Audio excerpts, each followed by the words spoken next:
Okay, it's 12 o'clock. So welcome everyone. Thank you for coming to this webinar. I can't see you, so I'm assuming that you're there. Um, my name is Cheryl Blair, and I'm the Audiology Practice Advisor here at ACSLPA. My colleague Susan Rafaat, our Interim Registrar, is also part of today's session. So this afternoon, we will provide you with an update on the college's newest standard of practice on restricted activities. So we know that most audiologists perform one or more restricted activities on a daily basis as part of their job. Part of managing the higher levels of risk associated with these activities is ensuring that regulated members are informed of the minimum requirements or standards of practice for these activities. So we're happy to have you join us today for an update of this important information. So a few housekeeping notes. Your video and mic are turned off and will stay off for the duration of the presentation. The chat feature of Teams is available to you, however, to make any comments or ask any questions throughout the presentation. We may not get to the chat questions until later in the session, although we may be able to answer some as we proceed throughout the presentation. All right, well, let's get started. Today, we'll be walking you through why the new standard of practice was developed and what it actually says. There are a few changes to the previous requirements around restricted activities, and I will highlight what those changes are. Lastly, there will be time for comments and questions, as I mentioned, at the end of the presentation. So Susan Rafaat was responsible for the development of the standards and is very familiar with them. So I will turn it over to Susan now for a few slides. Great. Thanks, Cheryl. And I'll give you the heads up when I need you to move from one slide to the next. I just have a few to talk through with everyone. It's really great to be with you all today. And I will just speak to you a little bit about why a new standard of practice, and we'll go from there. So just a little bit of background. Basically, the reason for this new standard of practice was due to Bill 46, which was an amendment, a very large amendment to the Health Professions Act. And all of these sort of several amendments were all amalgamated into this one act, and they were put forth by the provincial government in approximately 2018, which feels like a long time ago now. And we're only, about as a result of about a month ago, all finally proclaimed as law, if you will. So Bill 46 has been described as the most substantive change to the HPA since it first came into force, which was in 2002. So you can appreciate the number and extent of the changes that have occurred as a result of this bill. And we've spoken to you about some of those other changes at other times over the last few years. You may remember that, well, let me step back. Sorry, I was going to also say that select items that were previously addressed in our professional regulations for speech pathology and audiology, which are part of our guiding legislation, have moved out of the regulations and have been replaced with standards of practice. And you may remember last year we published our new continuing competence program, and also put those continuing competence requirements into a standard of practice as well. And now we have standards on restricted activities that will also be replacing what used to be in regulation. So I think we can move to the next slide, Cheryl. So I want to provide a bit of background also on the difference between a standard of practice and a regulation, because I think this will make it more clear what the advantages of having restricted activities spelt out in a standard rather than in a regulation are, and that'll become more evident to you. So, as you know, the Health Professions Act guides everything we do. It provides direction on how various components of regulation are managed, including both regulations and standards of practice. And you can see from this table that both standards and regulations are crafted by staff and regulated members who serve on ad hoc committees. However, the difference between the two is really the level of government approval required for a regulation versus a standard of practice. And although both regulated members and external stakeholder consultation is required for both of these types of documents, regulations are actually drafted by Legislative Council, and they must be approved by the Lieutenant Governor in Council. So regulations are actually extensions of the Health Professions Act itself, and they form part of the legislation that governs the college. So they're much more time consuming to revise because you can appreciate with the drafters having to be involved and the Lieutenant Governor and Council having to approve the regulations, they take a lot more time to get approved. There are only so many opportunities in a sitting of a legislator to take regulations before cabinet. And so often what happens is other priorities can easily result in postponing a review of regulations. So regulations are not particularly responsive to change. And just to further illustrate that point, since 2002, when ACSLPA was first proclaimed as a college, our regulations have never been updated until this current year with these Bill 46 amendments. And that is just the regulation amendments that were imposed by Bill 46. Any other changes that we would have liked to see as a college and as professions have not been addressed. So there's real value to being able to have our requirements codified in standards where, yes, it may still take a few months to make a change, but it's not going to drag on for years and years. So I just thought that might be helpful to give you a little bit of background, and we'll go to the next slide. The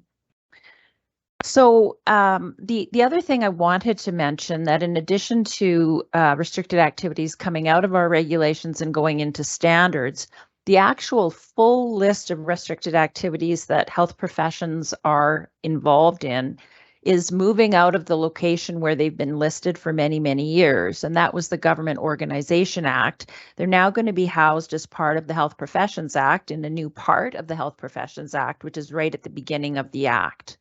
And a new regulation has also been created that identifies which restricted activities members of each college are authorized to perform. And you'll note on this slide, it says no changes here. So the list of restricted activities that SLPs and audiologists can perform is the same as it always was. Nothing has changed in that regard. So now I'm going to turn it back to Cheryl to get more into the meat of the actual standards that relate to audiologists. Okay, thank you so much, Susan. All right, let's move on and review the restricted activities. All right, restricted activities are procedures or services, as you know, that require a high level of professional competence to be performed safely. Restricted activities may only be performed by persons authorized by the regulatory college to do so. Restricted activities are not linked to specific health professions, and several may have a particular restricted activity within their scope of practice. So, for example, you would not go to a physiotherapist to have an ear mold impression taken, but you could go to an audiologist or a hearing aid practitioner for this activity. So, the restricted activities that audiologists are authorized to perform are listed here. We can, as audiologists, insert or remove instruments or devices beyond the cartilaginous portion of the ear canal. Insert into the ear canal liquid, air, or gas under pressure. And insert into the ear canal a substance that subsequently solidifies. I've been wearing braces, so I see that I'm slurring my S's. I apologize for that. All right. We've added the link to the restricted activity competency profiles on the ACSLPA website for your information. That's down below this slide.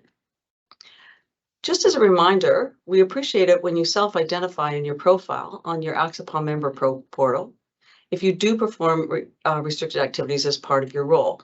So this helps us keep track of the people with the experience and expertise in restricted activities so that we can contact them as needed for feedback. Okay, on to the standards of practice.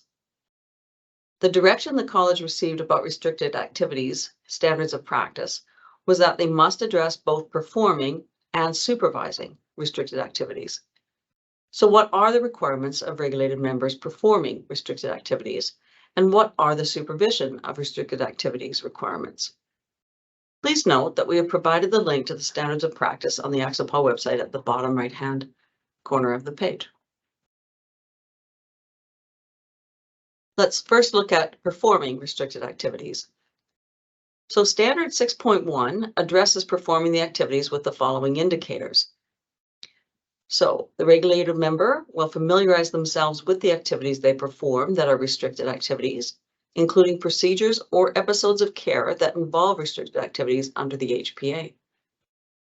Members will limit themselves when performing these restricted activities to those activities they feel competent to perform, and to those that are appropriate to their scope of practice and the procedure being performed. The member must assess the risks and benefits associated with the restricted activity and communicate these to the clients and adjust their service plans accordingly to mitigate risks and enhance benefits. The members must monitor their application of restricted activities and be accountable for their actions and decision-making.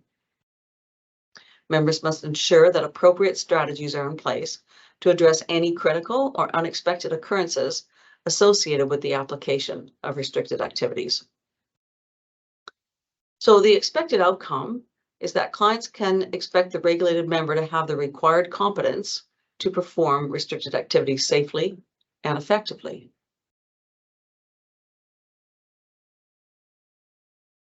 Okay, standard 6.2 addresses the supervision of individuals performing restricted activities.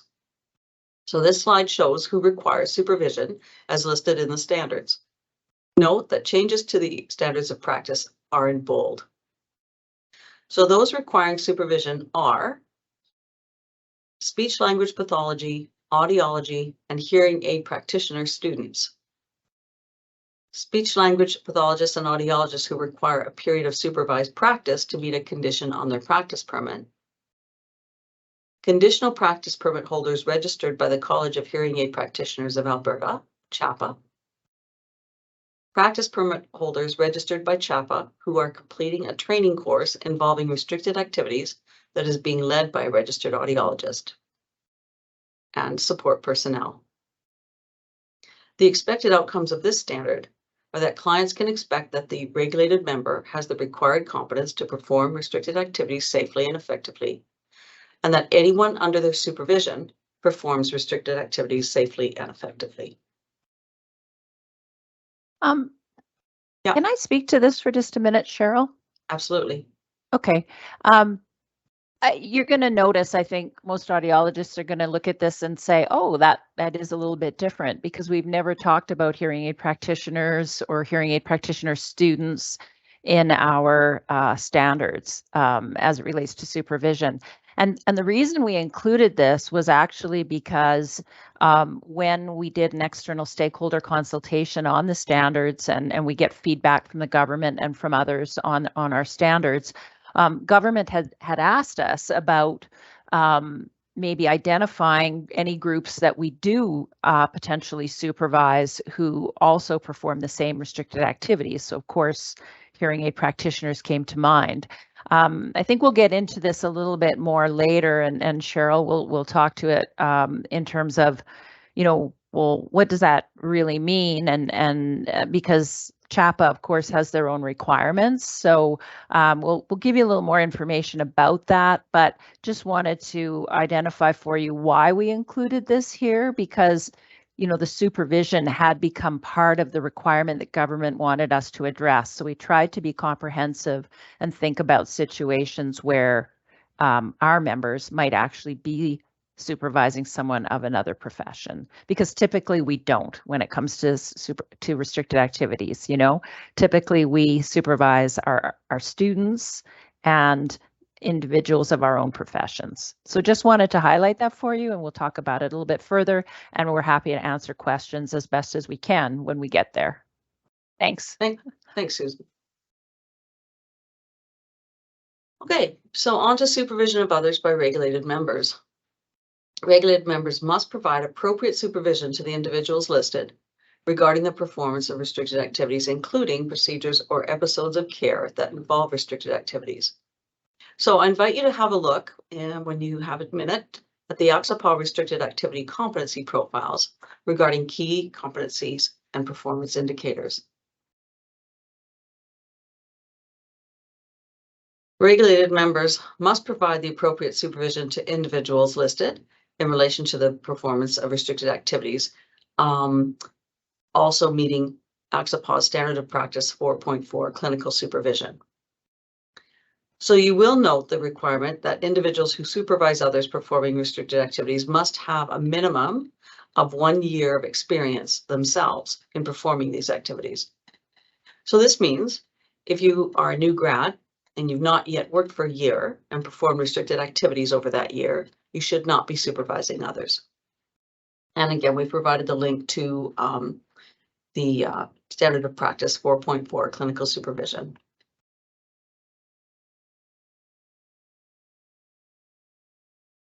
Okay, so a bit about the hearing aid practitioners. Remember that hearing aid practitioners in Alberta are regulated professionals and have their own college, as we alluded to, stated before, the College of Hearing Aid Practitioners of Alberta. So CHAPA has specific requirements regarding the supervision of hearing aid practitioner students, conditional practice permit holders registered with CHAPA, and practice permit holders registered by CHAPA who are completing a training course involving restricted activities that is being led by a registered audiologist. So those standards of practice that pertain to hearing aid practitioners are different than the standards of practice that ACSLPA has that pertain to audiologists. So if you are in a position where you've agreed to supervise a hearing aid practitioner, please refer to CHAPA's standards of practice regarding their requirements for supervision of these members.